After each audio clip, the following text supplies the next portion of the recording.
क्या आप जानते हैं कि all India bar examination fees structure को लेकर सुप्रीम कोर्ट ने बार काउंसिल ऑफ इंडिया को नोटिस जारी कर दिया है? और वो क्यों? आइए जानते हैं इस वीडियो में।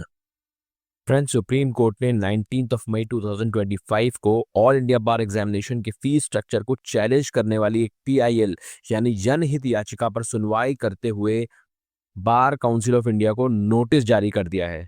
सुप्रीम कोर्ट ने बार काउंसिल ऑफ इंडिया से ऑल इंडिया बार एग्जाम के 3,500 रुपीज की फीस पर जवाब मांगा है।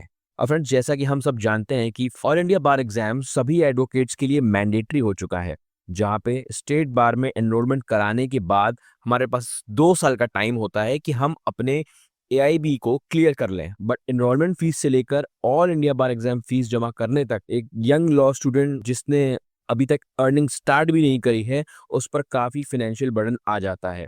तो इसी मुद्दे को लेकर एक जनहित याचिका यानी पीआईएल फाइल की गई है एडवोकेट संयम गांधी द्वारा, जहां पर उन्होंने एआईबी फीस जो कि 3,500 रुपीज है उसे सुप्रीम कोर्ट में चैलेंज किया है। इस केस का नाम है संयम Gandhi versus union of India and another. और इस केस में फ्रेंड्स बहुत ही इंपॉर्टेंट मुद्दे उठाए गए हैं पिटिशनर द्वारा। तो आपको बने रहना है इस वीडियो के एंड तक और वीडियो को लाइक करना है और चैनल को सब्सक्राइब कर लेना है ऐसे ही अपडेट्स के लिए।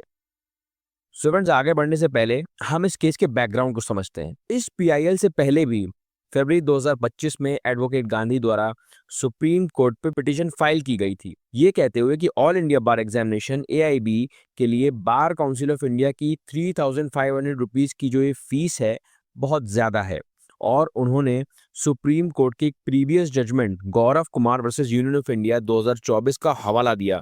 अब इस गौरव कुमार जजमेंट में क्या था फ्रेंड्स, यहाँ पे 3 जजेस बेंच ने स्टेट बार काउंसिल और बार काउंसिल ऑफ इंडिया द्वारा निर्धारित एनरोलमेंट फीस को लिमिट कर दिया था और कहा था कि एनरोलमेंट फीस ₹750 से ज्यादा नहीं होगी उन एडवोकेट्स के लिए जो जनरल कैटेगरी के हैं, और ₹125 उन एडवोकेट्स के लिए होगी जो SC/ST कैटेगरी को बिलोंग करते हैं और जिन्हें section 24 of the advocates act 1961 में मेंशन किया गया है।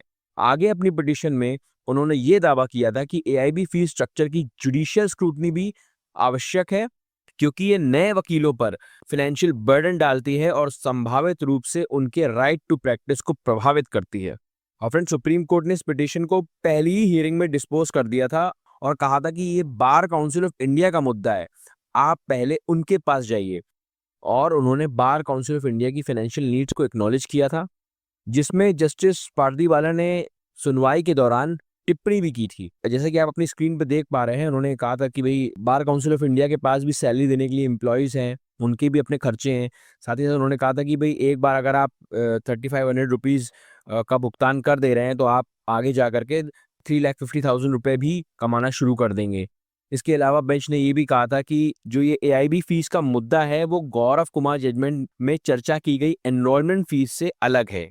साथ ही साथ इसमें फाइनल ऑर्डर करते हुए सुप्रीम कोर्ट ने पिटिशनर को बार काउंसिल ऑफ इंडिया को एक डायरेक्ट रिप्रेजेंटेशन फाइल करने की सलाह दी, ताकि बार काउंसिल ऑफ इंडिया को उठाई गई चिंताओं को दूर करने का उचित मौका मिल सके। और कोर्ट ने पिटिशनर को बीसीआई से रीजनेबल टाइम में सेटिस्फैक्टरी रिस्पॉन्स ना मिलने पर वापस लौटने की अनुमति भी दी थी। फ्रेंड्स, आ जाते हैं अपने प्रेजेंट केस में, जिसमें बार काउंसिल ऑफ इंडिया से संपर्क करने और कोई जवाब ना मिलने के बाद पिटिशनर ने दोबारा पिटिशन फाइल कर दी है, जिसके मद्देनजर सुप्रीम कोर्ट ने अब ऑफिशियली इस पीआईएल पर बार काउंसिल ऑफ इंडिया से जवाब मांगा है। फ्रेंड्स, पिटिशन में बार काउंसिल ऑफ इंडिया द्वारा all India bar examination organize कराने और इसकी फीस स्ट्रक्चर तय करने के तरीके को भी चैलेंज किया गया। इसमें दावा किया गया है कि फीस कैसे तय की जाती है या एग्जाम कैसे ऑर्गेनाइज किया जाता है, इसमें कोई ट्रांसपेरेंसी नहीं है। पिटिशनर ने फर्दर आर्ग्यूमेंट दिया कि बार काउंसिल ऑफ इंडिया द्वारा जो ये सेट फी रिकवरी है वो आर्टिकल 14 और आर्टिकल 19 ऑफ द कॉन्स्टिट्यूशन का वायलेशन है, साथ ही साथ section 24 of the advocates act का भी वायलेशन है। पिटिशनर ने भविष्य में बार काउंसिल ऑफ इंडिया द्वारा ऐसा कोई अमाउंट कलेक्ट करने पर रोक लगाने की प्रेयर की और एआईबी 19 की एप्लीकेशन प्रोसेस के रूप में पहले से जो कलेक्टेड अमाउंट है उसके रिफंड की मांग की गई। Friends, bar council of India को ऑल इंडिया बार एग्जामिनेशन की 3,500 की एग्जाम फी को लेकर काफी आलोचना का सामना करना पड़ रहा है। कुछ कैंडिडेट्स ने तर्क भी दिया है कि ये अमाउंट अत्यधिक है और एस्पायरिंग लॉयर्स पर फाइनेंशियल बर्डन डालता है। अब ये मामला लीगल प्रोफेशन में एक इम्पॉर्टेंट टर्निंग पॉइंट बन सकता है, खासकर यंग लॉ ग्रेजुएट्स के लिए जो प्रैक्टिस में एंटर करने का वेट कर रहे हैं। और अगर कोर्ट को फीस अनजस्टिफाइड लगती है तो वो बार काउंसिल ऑफ इंडिया से फ्यूचर में एआईबी रजिस्ट्रेशन फीस को कम करने के लिए कह सकते हैं।